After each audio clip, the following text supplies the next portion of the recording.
1/2 spoon ஜீரகம் போட்டிருக்கேன், 2 காஞ்ச மிளகா, கருவேப்பிலை,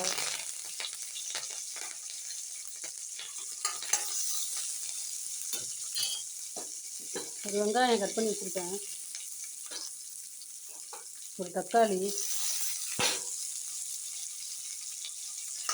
நல்லா வதக்கிக்கிறேன். இதை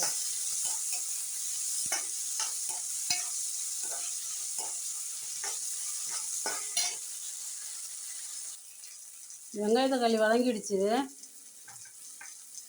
3 ஸ்பூன் தேங்காய் போடுறேன், தேங்காய் துருவல்.